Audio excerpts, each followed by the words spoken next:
Breaking the news that's already broken. It's time for Prospector's Briefs on Rock 107. Today is National Bikini Day, although the fact that we all carry a device in our hands that can play adult movies at the touch of a button means I think we can let this one go. Joey Chestnut devoured 63 hot dogs in 10 minutes at Nathan's hot dog eating contest. Immediately afterwards, it was more like Joey chest pain. PA lawmakers are proposing a bill that would make it illegal to release balloons into the air. If it passes, all police departments will be equipped with toddler-size handcuffs. It's 60 Minutes meets Gone in 60 Seconds. Tune in tomorrow for Prospector's Briefs on Rock 107. They listened to their mothers and went before they left.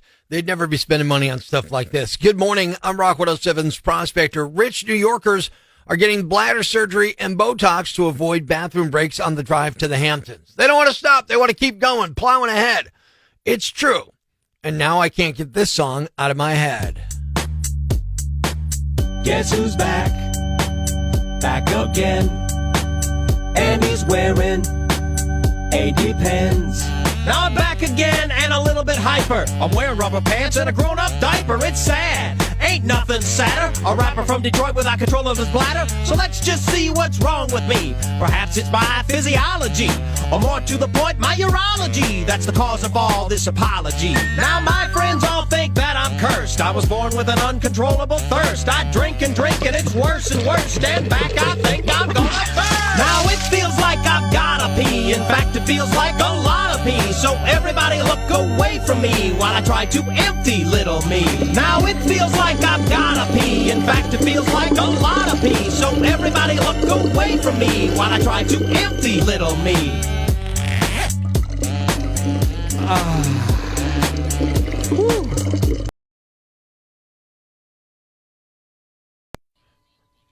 Yeah, am I a jerk? I don't know, man. You tell me. Here's the situation. 4th of July, big holiday weekend, cookout, food, family, fun, friends, having a great time. And then somebody gets up to the table and starts double dipping. Yeah. My cousin's up there dipping a chip, eating, dipping a chip, eating. I'm like, whoa, you're double dipping. There's COVID. You could get somebody sick. He's like, settle down. So I grabbed the dip. I tossed it in the garbage. I said, there. Now nobody's going to get sick because of you, and I can settle down. My aunt, who was hosting the thing, said, hey, what are you doing? Saw me throwing it out, started berating me. So I ask you, am I a jerk? Gina on Facebook.com/Angry Prospector says, couldn't you just not eat the dip? Sure, but that doesn't help anybody else. Gerard says, absolutely not. If he wants to double dip, put it on his plate, then double dip away. But when you double dip the community container, you like that, then you're the jerk. And Gene says, you're not a jerk. You did exactly what I should do.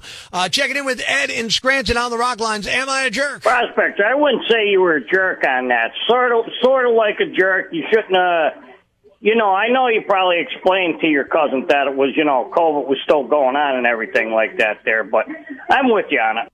So, jerk or not a jerk? What are we saying here? I'm saying that you're not a jerk. All right, so Ed's saying I am not a jerk. Wendy says you are a jerk. Just don't take any dip. Let your hostess deal with it. It was not your place. Donna says, no, people need to be more respectful. You're not a jerk. And Bobby says your approach needs some work, so I believe, as in most of your antics, you end up being a jerk. Open mic. Yes, you are a jerk. You are not the one dipping in after him, so let it go. You are a jerk. I could have dipped in after it, and I don't want others to get sick. I can't believe my selflessness is causing me to be a jerk. Stephanie says you're not a jerk at all. Even without COVID, it's just gross. And John says, maybe a little for not alerting the host, letting her decide. Maybe she could have saved some of the dip. So for that reason, I'll say you're a little bit of a jerk. What do you think? Am I a jerk? Fred checking in on the Rock Lines from Troop. What do you think? Prospector. Yeah. I'm pretty good. Hey, what's wrong with you, Prospector? It's the 4th of July. That's your cousin. You're supposed to be just drinking beer and just laying back. Hey, we all double dip here in Northeast PA. It don't matter around here. Rock 107. Prospector, you are not a jerk in this situation. If it was me, I'd grab him by the back of the hair and bury his face in there and say, now you got it all to yourself. I'm not quite that aggressive. In the question today of am I a jerk for when my cousin was double dipping chip dip, taking the dip, throwing it away after he told me to settle down when I scolded it for him. That way no one got sick. The answer today, and it's slightly, and I mean by the narrowest of margins, I am not a jerk. There's plenty of bad news, but it's not all bad. It's time for the brighter side of Prospector on Rock 107. Why is it I'm always dreaming about falling down or running water? A guy in Virginia hit the lottery for $250,000 using numbers that came to him in a dream. So what were the numbers? No lie, they were 13, 14, 15, 16, 17, and 18. Now here's the dumb part. He would have won $1 million if he'd gotten the bonus ball right too. That number was 19, but that's not the number that came to him in the dream. Thanks. We needed that. The brighter side of Prospector on Rock 107. I hope you had a good 4th. Good morning. I'm Rock 107's Prospector. But if your Independence Day didn't go so well, maybe it's something from this list of top 5 reasons your 4th of July sucked. Here we go. Number 5. When you started the day, your nickname was Five Finger Fred. When you finished, it was Stubby. Top 5 reasons your 4th of July sucked. Number 4. That Instagram photo of your non-GMO, gluten-free tofu dog didn't get one single like. Number 3, Nana decided to wear her patriotic red, white, and blue thong. Top 5 reasons your 4th of July sucked. Number 2, the fireworks show you attended was run by Great White's Pyro Team. And the number 1 reason your 4th of July sucked, the only wiener that got cooked was yours when an M80 went off in your pocket. There you have it. And it's time for another Prospector prank call.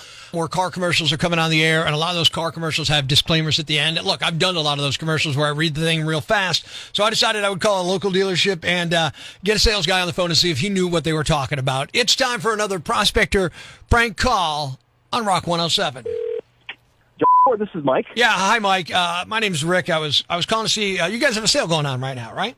Yes, we do. What kind of car are you looking for? Well, that's the thing. I was listening to the commercial you guys are playing on the radio, and I'm not sure exactly what the sale's about. So before we even get into the car part, could you help me figure out what sale you have going on? Okay, which commercial in particular are you talking about? Yeah, the one they're playing on the radio right now for you guys. What part of the commercial confused you? Well, you know what? I recorded it. I can just play back the part I didn't get, and then you can help me out. Is that cool? Yeah, sure. Okay, here's what I don't get. Approved credit, 36 month 10,020 purchase release. Offers not in combination. I don't understand what that guy said. That's something you don't have to worry about. That's just some legalese they usually play at the end of the commercial. Yeah, but see, that's where things get sticky, right? I mean, who knows what they're saying, and then next thing you know, I'm signing up for some expensive car I couldn't afford, and then the legal part of... Approved credit, 36 month 10,000 mile per year lease with 36 total to signing. Includes 595 acquisition fee. Excludes tax, titles, and fees. Rebates and incentives to dealer. Trading fee. What he's saying, I mean... Will not eliminate your debt. Negative not eliminate your debt. See, I heard that. Now I'm nervous. Oh my gosh. will be added to any purchase release. Offers not in combination. No, really, there's nothing really to worry about. I mean, that's all legal jargon. I mean, right. Legal jargon's where you get in trouble, though, right? No, I mean, in this case, you don't have to worry about that. Well, all right, I'm going to play 1 second. You tell me what he says, okay? Approved credit, 36 month 10,000 mile per year lease with 36. What did he say? Well, can I tell you something? What? That's something that all car dealerships play on commercials. There's really actually nothing you have to worry about. Then how come you don't know what it is? Includes 595 acquisition fee. Excludes tax. Right, what's that? What's an acquisition fee? Acquisition fee, what's that? There's more. It's a lot of detail involved. Right, and that's what I'm nervous about. Titles and fees, non-combination. Why is he talking so fast? I don't get it. It sounds like he's speeding up, man. What is it? I don't understand. Is it played that fast? Really? Yeah, that's how it came off the radio. Approved includes 595 acquisition fee. Excludes I don't know if we could have a deal here until you get someone on the phone who can tell me what all that process is. trading vehicle will not if you could just, 20 purchase release. Offers. Yeah, you don't have to keep playing it. If you could just stay on the line, and I can make sure I can get. You know what I think? I think you're playing a prank on me. I'm playing a prank on you? Yeah. How so? By making me go on the radio and pretend like I'm trying to buy a car while I'm doing a prank call on you, man. It's a Prospector prank call, man. It's Prospector. You're on Rock 107, brother. God. I was sweating bricks here a minute ago. I was thinking, oh my God, I gotta pull out the manual and figure out how to go ahead and explain this to you. Wow. I'm like, woof. Social media gave everyone a voice. Wouldn't it be better if some people had laryngitis? It's the wisdom of Twitter. The most amazing tweets of the week. Twitter handles have been changed to protect the stupid. On Rock 107. Not sure what's true asks, is the internet real? I mean, can we go there physically?